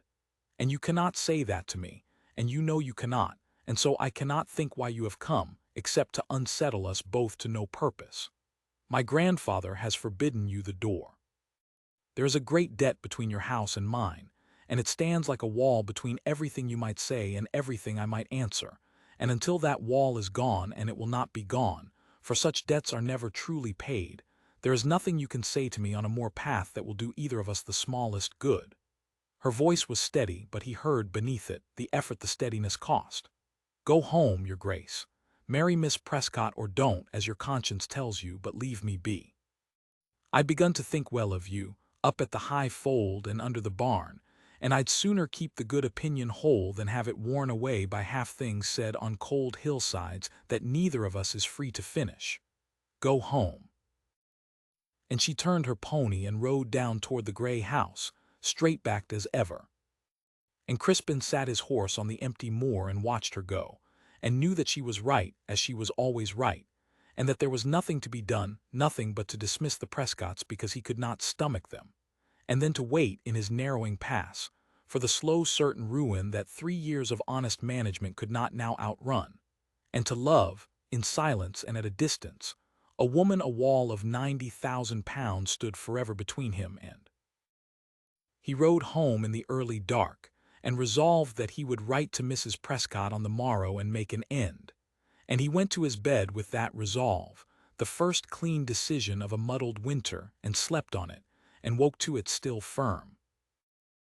He never got the chance to act on it in his own time. For while he had been wrestling his honor on the cold hillsides, 8 miles off an old man with pale gray eyes had been drawing, from the selfsame meetings, the blackest possible conclusion. And when Crispin came down to breakfast the next morning, resolved at last and almost at peace with his resolution, it was not his own letter to the Prescotts that lay upon the table, but another, in Threlkeld's anxious hand, that swept his careful resolve and his whole future away together in a single gray paragraph. The letter came from Threlkeld, as such letters always did, and Crispin read it standing at the cold window of Rutherglen Abbey with the white dale spread out below him, and understood that he was ruined. Mr. Ferris had given notice, the letter said, that he required immediate repayment of the whole, the £90,000, the mortgages, the bonds, every farthing, within 30 days, failing which he would foreclose upon the securities and put the London house, the Yorkshire estate, and their contents to public sale. There was, Threlkeld wrote, no arguing with it. The terms of the bonds were iron. Mr. Ferris was within his legal right to the last comma, and had plainly, for reasons the solicitor could not fathom, changed from a patient creditor into an implacable one overnight. "Your Grace must prepare for the worst," the letter ended. "I see no course open to us but a marriage of the first magnitude, and that within the month, or the family of Rutherglen is undone." Crispin stood a long while at the window. He knew, of course, why Ferris had done it. It required no fathoming. The old man had seen him at the assembly, or heard of the fell of the doorway at dawn, and had drawn the conclusion any hard, shrewd man of the world would draw, that the Duke had broken the bargain, had gone after the girl and the gold together, had played the honest granddaughter false. It was a monstrous injustice, for Crispin had kept the letter of the bargain and broken only its spirit by falling against all his intentions in love. But he saw, with the new clear sight the winter had given him, how it must look from the outside, and he could not even blame the old man for it. Silas Ferris loved his granddaughter above £90,000, above everything. He believed her threatened, and he had reached for the only weapon that could not miss. Any man who loved as fiercely would have done the same. And there lay before Crispin in his ruin exactly 2 roads, and he saw them both with perfect clearness, and he stood at the window and chose between them, and the choosing was the making of him. The first road was the one Threlkeld urged, the one his father would have taken without a second's pause, the one the whole world would have called only sensible. He could marry Lavinia Prescott. £30,000 would not clear 90, but it would furnish, at a stretch, enough to satisfy Ferris of his good faith, or to buy a stay, or to borrow against elsewhere. And a duke newly married to a great fortune could always raise more on the strength of it. It could be done. It could be done within the month, for Lavinia was willing and her mother eager, and a special license would answer. He could save Rutherglen the roofs, the beds, the name, the whole 300-year inheritance by the simple expedient of marrying, for her money, a handsome, silly girl he did not love, exactly as men of his kind had done since the world began. It was the sensible road. It was the road that led out of ruin. And Crispin found, standing at the window with the ruined letter in his hand, that he could not take it. Not would not, could not. The thing had become, over a winter, simply impossible to him, as impossible as flying. He had stood at dawn in a byre doorway with Susanna Ferris and known his own heart at last, and a man who has once known his own heart cannot go back to selling it. The door had shut behind him as surely as the byre door had shut, and there was no unlearning what he now knew. To marry Lavinia Prescott for her £30,000 would be to become, forever and past mending, the very man Susanna had seen across a ballroom and rightly despised, the man who valued a fortune above a soul, who was gentle to those who could serve him and cruel to those who could not, who called the difference breeding. He would rather lose Rutherglen. He was astonished to find how much he would rather lose it. But there it was, plain and settled and beyond argument, and it was the first wholly honest thing he had felt in 9 years. So he took the second road, which led nowhere but down. He wrote that same hour to Mrs. Prescott, a short, courteous, final letter withdrawing, with every proper regret, from an attachment that had, he now saw, been more her hope than his intention, and wishing Miss Lavinia the happiness she deserved with a worthier man. He sent it before he could reconsider, and felt, when it was gone, not the terror he had expected, but a strange and buoyant lightness, the lightness of a man who has cut away the last rope tying him to a thing he had come to hate. The Prescott party left the Dale within the week, in high offence, and told all London that the Duke of Rutherglen had run mad or run through his money or both, and Crispin found that he did not care in the least what all London said. Then he set about the business of his own ruin with a calm that surprised everyone, most of all himself. He did not fight Ferris. There was no fighting the bonds, and he would not stoop to beg. He wrote to Threlkeld that the sale should proceed, and that it should be done honestly and openly, every creditor paid in full so far as the securities reached, no debt shuffled off, no tradesman cheated, the ducal name at least brought down without a stain. He called his household together and told them plainly what was coming, and made provision, out of what little remained to him personally, for the oldest and most faithful of them, and gave the rest such characters and such notice as would let them find good places. He rode to every tenant on the Rutherglen lands. The tenants his family had bled for 100 years, and he himself had begun, this one winter, to deal fairly with, and told them that a new master was coming, and commended them to that master's mercy, and thanked them, to their astonishment and his own, for their forbearance with a house that had not deserved it. He behaved, in short, throughout the whole grim business of his undoing, exactly as a man behaves who has decided that if he must lose everything he owns, he will not also lose the one thing he has lately, and at such cost, begun to gain, which was his own good opinion of himself, honestly come by at last. And all of this, the dismissal of the Prescotts, the honest sale, the care for the servants, the fair leave-taking of the tenants, all of it was seen and marked and carried in the way that everything is carried in a small dale where every soul knows every other. Carried down the 8 miles of white road to the small grey house where Silas Ferris sat with his conscience and his ledgers and his beloved granddaughter, who had gone very quiet and very pale since the news of the foreclosure had reached her, and who had not once, in all the weeks of it, spoken one word in the Duke's defense, because she believed, as her grandfather had told her, that the Duke had schemed for her fortune, and the belief had put out at a stroke. The small warm light that a snowbound dawn in a byre doorway had, against all her sense, begun to kindle. It was the parson of Kirkby who brought the truth to the Ferris house, though he did not know it was the truth he brought. He came to dine as he did each week, and he spoke, as the whole Dale spoke, of nothing but the Duke's strange conduct. And he said, shaking his grey head over the mutton, that it passed his understanding, that here was a man who might have saved his whole great inheritance by marrying the Prescott fortune, which had been his for the asking, the license as good as drawn, and had refused it flat and sent the girl and her £30,000 packing, and chosen instead to be sold up to the last teaspoon rather than wed a woman he did not love. I have known him a wastrel and a proud man these 9 years, the parson said, and I confess I cannot make it out. A man does not throw away 300 years and every roof over his head for a scruple, unless— and here the good old man paused and frowned and did not finish, because he could not think how to finish. But Susanna, sitting very still at the foot of the table, finished it in her own heart, in the sudden roaring silence of a woman to whom the whole truth has just been shown all at once.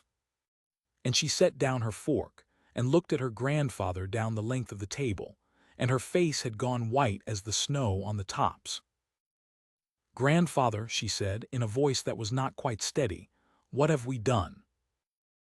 The weeks between the foreclosure and the sale were, Crispin thought afterward, the strangest and in some ways the best of his life, though he lived them under the shadow of losing everything he owned.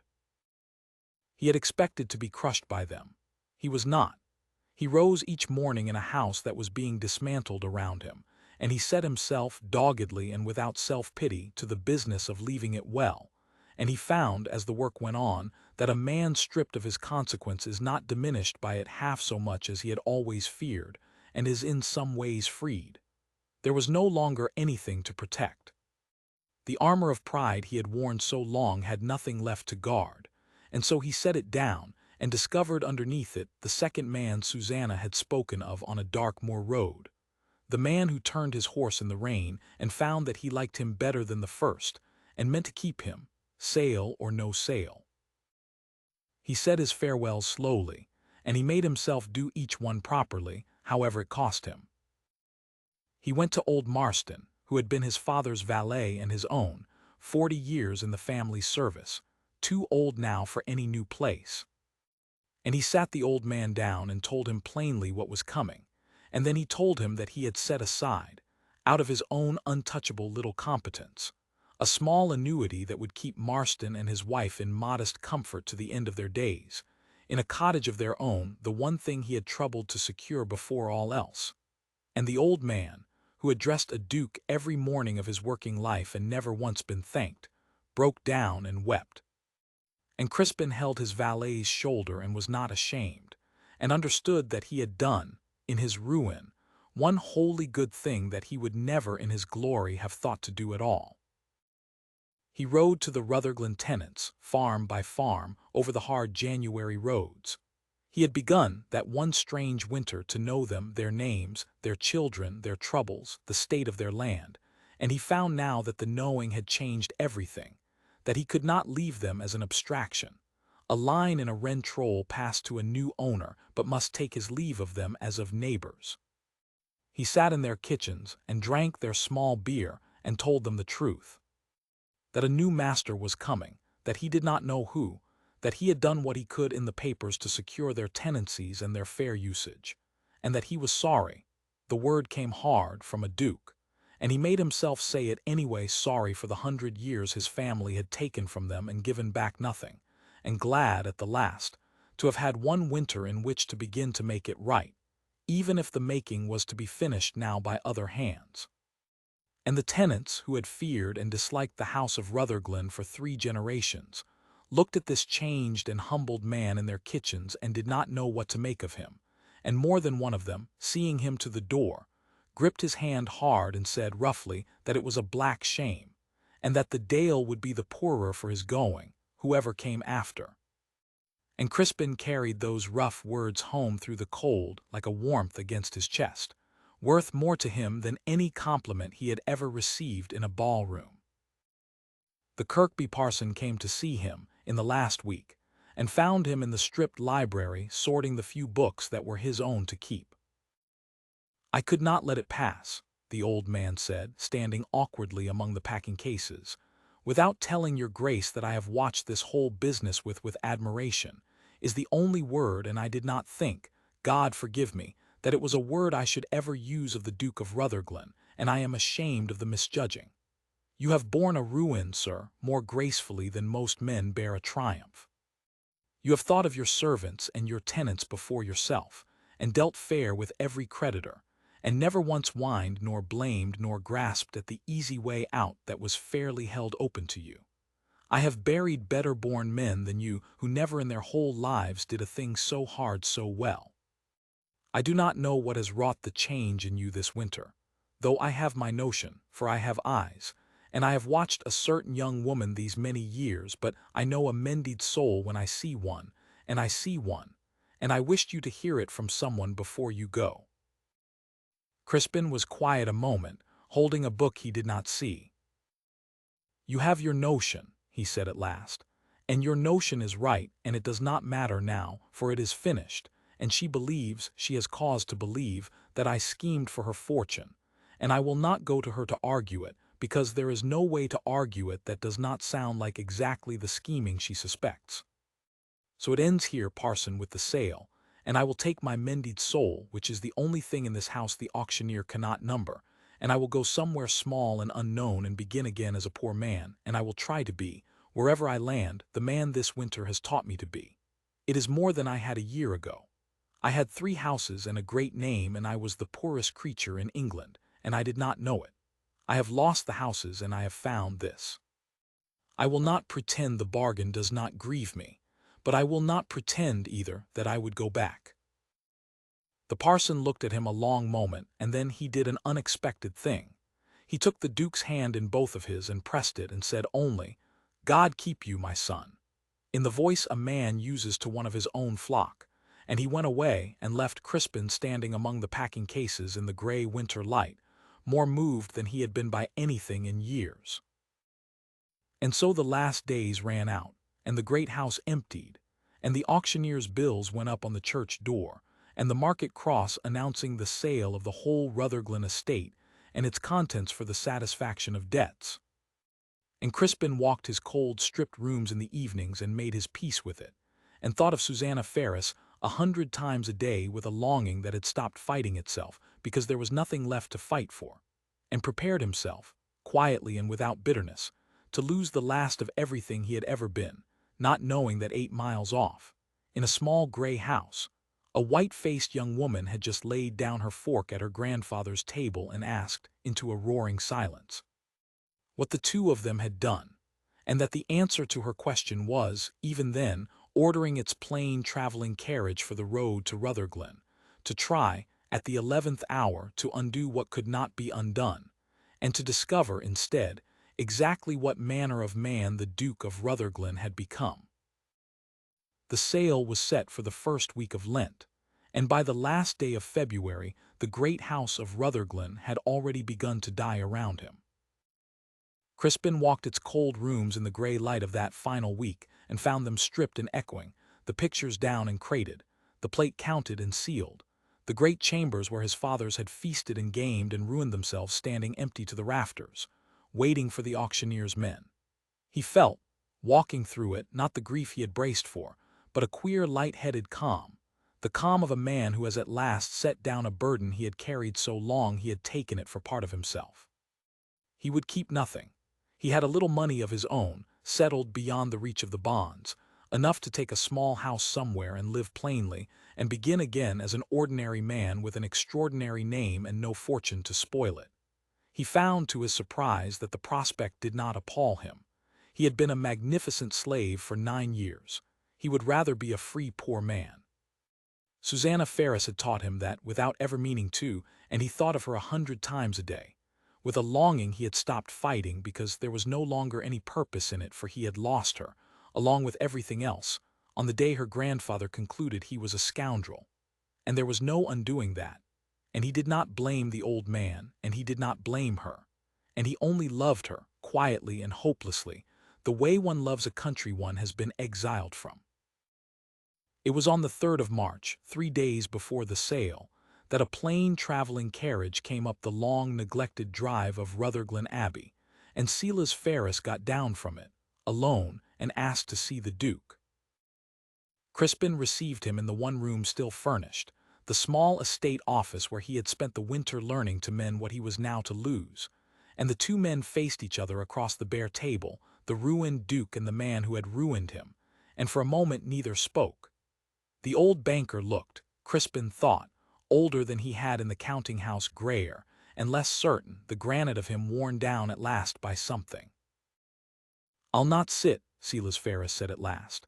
"I've not the right in a house I'm turning you out of. I've come to say a thing to you, your grace, that I have never in 70 years had to say to any man, for I have made it my whole pride never to be wrong about one. I was wrong about you." He set his weathered hands flat on the bare table, as though to steady himself. "I thought you'd schemed for my girl and her fortune. I saw you at the assembly, and I heard of the night on the fell, and I put it together as a man puts together a fraud, for I've spent my life catching frauds, and I was that certain I'd caught another that I never once thought to ask whether I'd caught a true thing instead. So I called in your bonds to smash you before you could smash her. And then I sat in my house and watched what a smashed man does, and I've been 60 years watching men, your grace, and I know the difference now, as I did not then, between a scoundrel cornered and an honest man ruined. A scoundrel would have married the Prescott girl and her £30,000 inside the week, and saved himself, and never lost a wink. You sent her packing. You'd the rope in your hand that would have pulled you out of the pit, and you let it go, and chose the pit, because you'd not sell a heart you'd given elsewhere. I know where you'd given it. I've a granddaughter with the same complaint, and it's near killed her these 3 weeks, thinking she'd help me ruin the one man he stopped, and his jaw worked. I'm too old and too proud to say it prettily. I did you a great wrong, Duke, out of love for her, and I've come to undo it, so far as it can be undone. The bonds are cancelled, all of them. Not restructured, cancelled, burnt, gone. I brought the papers. Your house is your own and clear, and I'll hear no argument about it, for it's the only apology I know how to make, and I'll not have it refused." Crispin was silent for a long moment. Outside, a thrush was singing in the neglected shrubbery, the first of the year. "No," he said. The old man's head came up. "No. No, sir, I will not take it." Crispin's voice was quiet and entirely steady. "You do me great honor and you do me justice, and I thank you for both from the bottom of my heart, but I will not take £90,000 from you, not as a gift and not as an apology, and I will tell you plainly why. And then I will ask you the one thing I do want, and you may refuse it or not as you see fit. I will not take the money, because if I take it, I am back exactly where I have spent all winter trying not to be. Do you not see it, sir?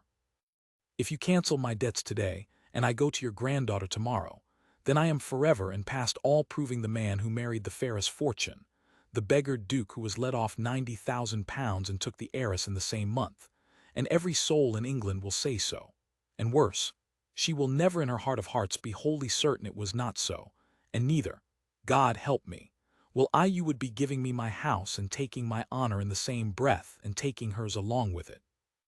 And I have just spent a winter learning that a man's honor is worth more than his roofs, and I will not unlearn it now, not even to be spared ruin, not even," his voice caught and steadied, "not even to be given the one thing in the world I want." "Then what," said Silas Ferris slowly, "do you want?" "I want to be poor," Crispin said, "and to marry your granddaughter poor. Let the sale go forward. Let Rutherglen be sold to the last teaspoon. Let me be, on my wedding day, exactly what I am this moment, a man with a great name and no fortune whatever, who has lost everything he was born to and gained, in the losing, the only thing worth having. Then and only then, if she will have me, no living soul can ever say I married her for gold, because there will be no gold in it. She will be a rich man's heir and I a ruined duke, and I will bring her nothing but a title and a mended character and a heart that is entirely and provably her own. That is the marriage I want, sir. Not the debts forgiven, not the fortune. Only your leave to court her honestly from the bottom of the pit with nothing in my hands. Give me that and keep your £90,000, and I will count myself the richest man in England." For a long moment Silas Ferris did not answer, and then the old granite face did a thing Crispin had not seen it do. It cracked at the eyes, and the pale gray eyes filled, and the old man put up one weathered hand and pressed it hard against his mouth, and when he spoke again his dry voice was not dry at all. "By God," he said thickly, "by God, she was right about you and I was wrong twice over. She said that day in my counting house, a man who is ashamed is punished already, and a man who is not cannot be punished at all. And here you stand, ashamed and mended and prouder in your ruin than ever you were in your glory, and you'll not even let me buy back my own wrong because it would cost you your honor and hers." He shook his head slowly. "I have spent my life among rich men who'd sell their souls for less than you've just refused. I did not know there was a duke in England worth the powder to." He stopped, and mastered himself and straightened and became once more the shrewd old man of the counting house, but with something new in him, something that looked, on that granite face, remarkably like joy. "The sale goes forward then, if that's your price. And you'll have your leave, and gladly, though I'll tell you now, she'll not wait for the auctioneer. She's in the carriage, Duke. I did not come alone, she would not let me." And he turned and went out, and a moment later the door opened again, and Susanna Ferris came into the bare little room where the Duke of Rutherglen stood among the wreck of his whole inheritance, and stopped, and looked at him across it with her level gray eyes, that were not level now but bright and swimming. "You great fool," she said, in that broad, unhurried voice that he had mocked across a ballroom a lifetime ago and would have crossed the world to hear now. "You'd let them sell the roof over your head sooner than have folk think ill of you, sooner than have me think ill of you." She came closer into the gray light of the window. "I helped ruin you. Do you know that? I sat at my grandfather's table and never said one word for you, because I believed him, because I thought you'd played me false, and it near broke me, and I let it happen. And you stand there and won't take back a farthing of what my believing cost you, because you'd not have me doubt your heart. There's not a man in 1,000 would do it. There's not a man in 10,000. Her voice broke. "I was wrong about you too at the last, same as grandfather, and I'm ashamed of it, for I of all folk should have known better than to judge a man by the worst tale told of him, I who was judged by my voice across a ballroom and knew how it stung. Can you forgive me that, Crispin? For I find I cannot go on another day without asking." "There is nothing to forgive," he said, and his own voice was unsteady now, "and if there were, I forgave it before you asked, which is the difference, I think, between us and the people we used to be, that we have both learned to forgive the same week as the wound." He took her hands. They were work-roughened and warm and exactly as he had known they would be. "I have loved you since a snowbound doorway at dawn, Susanna Ferris, and I will marry you poor with nothing in my hands, so that you may know past all doubting that it is you I want and not one penny of your grandfather's gold. Will you have me? A ruined duke, with a mended name and an honest heart and not a roof to offer you. For that is all I am, and all I mean to be, until I have earned better with my own 2 hands. And Susanna smiled, the broad, warm, unguarded smile of the Dales, that no drawing master had ever filed away, and said, "Aye, I'll have you, roof or no roof. Though I'll tell you now, you daft man, that my grandfather has no more notion of letting his only granddaughter live in a ditch than of flying, and there'll be a battle royal over the settlements the moment we're wed, and you'll lose it, for he's harder than you and I'm harder than the both of you together. But you may have your poor wedding and your empty hands and your honor whole. I'll grant you that, and gladly, for you've bought it dear. And after, when no soul on earth can say you married me for money, we'll see about the roof. There's no shame in a rich wife, Crispin. Once the world knows past doubting you'd have taken the poor one." And she laughed through her tears, and he laughed too, the last of the old hardness going out of him for good. They were married in the little gray church at Kirkby in the spring, before the whole Dale, gentle and simple together. 3 days after Rutherglen, Abbey was sold at public auction to satisfy its debts, sold, as it happened, to a single anonymous buyer through a city agent, for a fair price, honestly paid. And it was some weeks before the new Duchess of Rutherglen discovered, and longer before she forgave, that the anonymous buyer had been her own grandfather, who had bought back her husband's whole inheritance the very day of the sale and settled it upon her outright, so that Crispin should have his empty-handed wedding and his honor whole, and she should have her roof, and the old man should have the last word after all, as he generally did. "You cannot be angry with me," Silas Ferris said when it came out, entirely unrepentant. "He'd not take it from me as a gift, the proud fool, so I gave it to you, and there's not a soul in England can say he married the money, for he didn't. You did when you married him with nothing, and then you brought the house back into the family as your own portion, fair and square and above board, and let the gossips make what they like of that. I've done crookeder deals than this to less good purpose, and I'll not be scolded for the best one of my life." And Susanna, who could no more stay angry with the old man than she could with the spring, forgave him, as everyone always forgave Silas Ferris in the end, and Rutherglen Abbey filled again with light and with people, and in time, with children who spoke, to the abiding scandalized delight of the county and their father's fierce pride with the broad, warm burr of the northern dales, because their mother had raised them, and their mother would have it no other way.